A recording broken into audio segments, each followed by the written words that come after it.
Alright, welcome back to the channel. It's me, El Sofos Jose Alfredo Ra, right? Your God Sage, as I'm connecting to. So I just wanted to come on today and show you two new books, right? Two new books. One is Shakti Mantras, right? This is Tapping into the Great Goddess Energy Within by Thomas Ashley Ferrand. So, let's see, should I?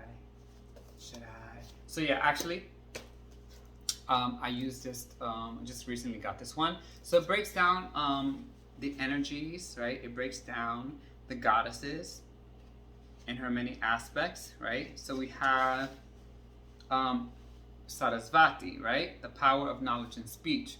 We have Parvati, the power of consciousness and spiritual growth. We have Lakshmi, the power of abundance. We have Durga and Chamundi, the power of protection, which is the reason why I did this video, because yesterday was Tuesday and I did my protection boundaries, and Durga is one of the energies that I tap and connect with. Then we have Kali, of course.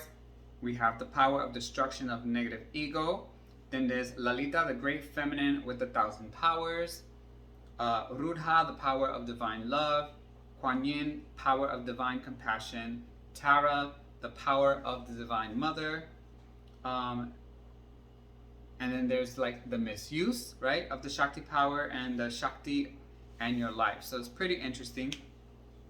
So since I started this yesterday and I tapped into my mantra for Durga, I'm just gonna go over two of the mantras here. So for Durga, right, this one is one of protection. It's very easy to chant. It goes Om Dum Durgaye Namaha, Om Dum Durgaye Namaha, Om Dum Durgaye Namaha, which means salutations to she who is beautiful, to the seeker of truth, and terrible in appearance to those who would injure devotees of truth, right?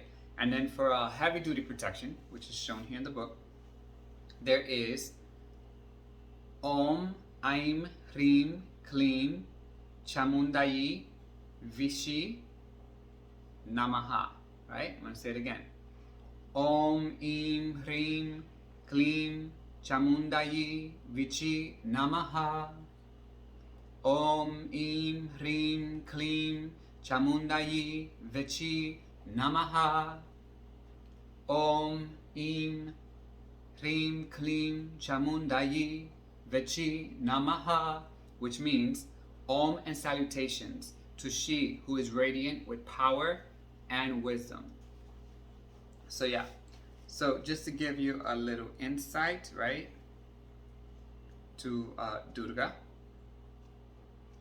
right here, Durga, right, and Chamundi, the power of protection. So whether we are aware of it or not, right, every path of every human being is a spiritual path, and every path is both personal and individual. So that's something that everyone should remember, right? No two people, no two spiritual people, no two spiritual beings, right, on this plane of existence are going to experience their connection with source, the divinity, the goddess, you know, that all energy the same way. It is going to be individualized. Although surely the spiritual aspect of some paths are extremely well disguised, sometimes almost in spite of ourselves, we are all growing spiritually. And we definitely can see that, right? It is now 2023. It is the age of Aquarius, right, which has already started, I think, since like 2012. But now that you see this, more people are moving away from the indoctrination of religion, and more people are discovering their own spiritual connection, their own spiritual path, and they are either coming in and connecting now with like-minded people, like with their soul tribe, as they say, or some people are like in that hermit phase where they are just developing their connection to source, to the goddess, to the all-seeing creator, you know, alone. So yeah, so that's just something there. And let's see, the birth of Durga. So let me get you this. So you will recall from the story of Sarasvati Saraswati, right, that two demons threatened Brahma, just as he was being born. Rather than destroy them, Lakshmi banished the two to a far point in the universe. Of course she knows, as do we, that the evil will return one day. Obviously, right? Because that is all about the balance, right? You can't, that's the polarity of it. There's always going to be things that are considered good and things that are considered bad. That's just how it is, because you have to learn from both, right? And it's also how you use the energy.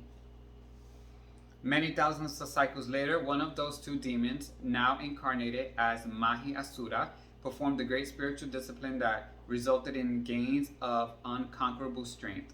Armed with terrible might, he engaged some of the Celestials in battle to test his prowess and was easily victorious. So that means he came back and he challenged, right, Celestials, higher beings, light beings, and he kind of held his own against them.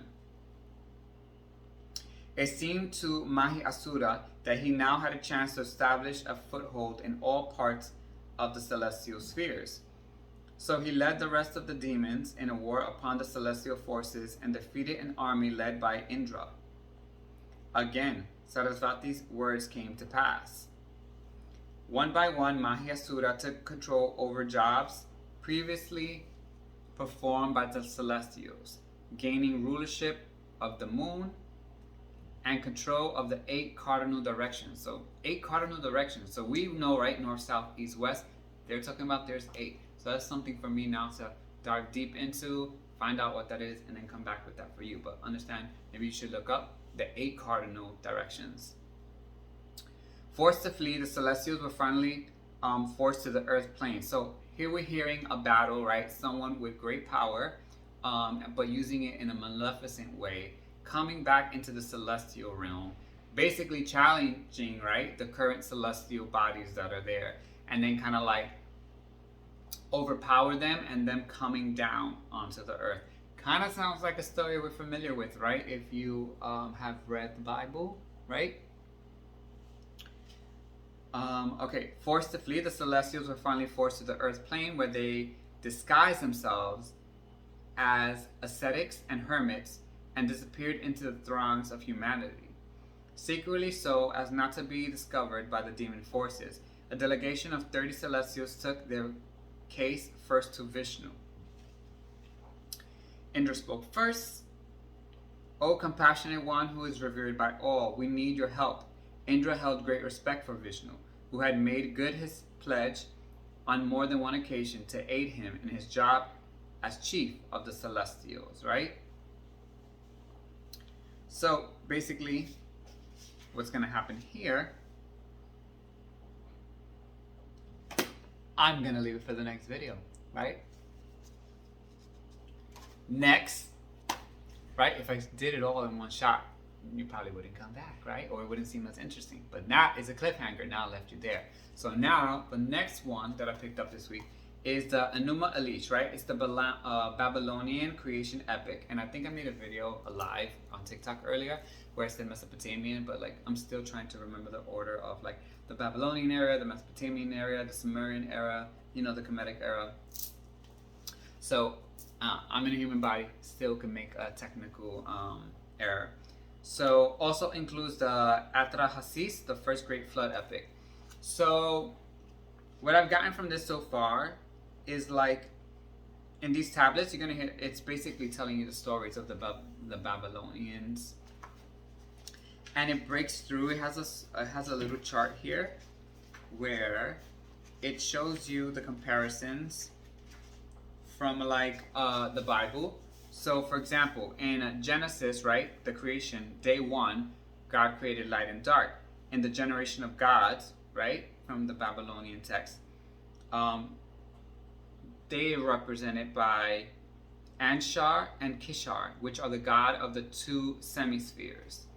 Then in day 2, water separation happened, right, in Genesis, which was Apsu and Tiamat. So Apsu and Tiamat, one is being like the fresh and the salt water. Then in day 3, we have dry land appearing, right, in Genesis. In Generation of Gods, it's Lamu and Lahamu, which are the silt lands. So, and all of these names that I'm saying are names of the gods, and They basically fall in the order of like the father and the mother, and then their children, and going on, like a family tree. And then on the fourth day, the heavens were made, which was Anu, right? Which is the god Anu, and Anu was the god of the heavens. Day 5, the ocean was made, which was Ea, Nudimud, which was the waters, right? So it's interesting how we have in day 2 the water separation, which is Apsu and Tiamat, right? Tiamat, we all know who Tiamat is, right? The great mother goddess, the dragon goddess. The fresh and salt waters. She's the salt water, the fresh water is Apsu.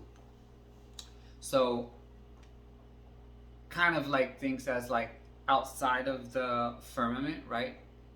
Those waters, are they waters that belong to Tiamat, right? And are the fresh waters the ones that surround the land masses, which are called the silt lands, right? Food for thought, something to think about. Then we have in day 6, right, in Genesis, how it says God created mankind, right? Or mankind was made. Marduk, creator of mankind. So Marduk was one of the gods, right, in the Babylonian era that created humankind, or took part in the creation, right, of creating Homo sapiens. And then on day 7, it says that God rested. So it only took him 6 days, right? Him. Because it does say God, right? But we all know that that's like a grammatical error, right? And it's supposed to be gods, right? Elohim. It's supposed to be plural. But anyhow, we know what they're talking about.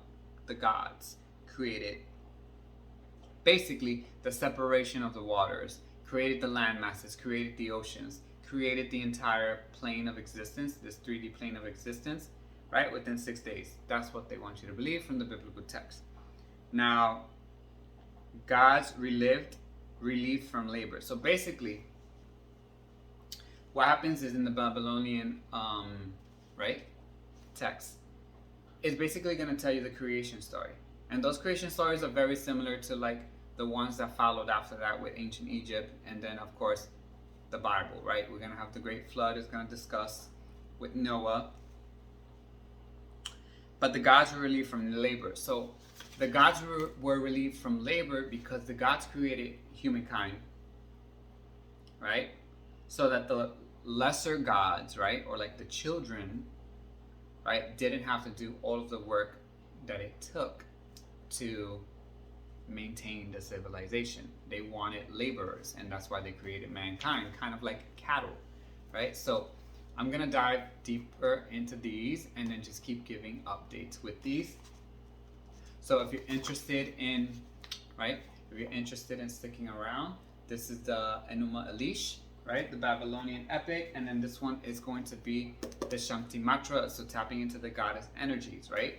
We already heard names like Lakshmi, Kali, Durga, Sarasvati, Kuan Yin. So yeah, this video is for you all. Pretty quick. It is Wednesday, right? Today is the first day of the month of February. It is Wednesday, so remember, Wednesday is that energy of Mercurian energy, the energy of communication, things that have to do with technology, right? And it's also an energy that is related to like Tehuti, right? Thought. It's an energy that you can connect with Ganesha, right? The one who removes obstacles, opens doorways. Also is an energy that you can connect with Elegua, even if some people may invoke Elegua on Mondays or Saturdays, it's still a similar energy. He's a messenger, right? He's the one that you have to approach first before the doors, the gates are open to access to the other energies, to the other orishas and things like that. And also Archangel Raphael, right? Archangel Raphael is the angel of Wednesdays. So that is the energy again of communications and bringing healing energy, green heart chakra energy. This is why I'm wearing this today.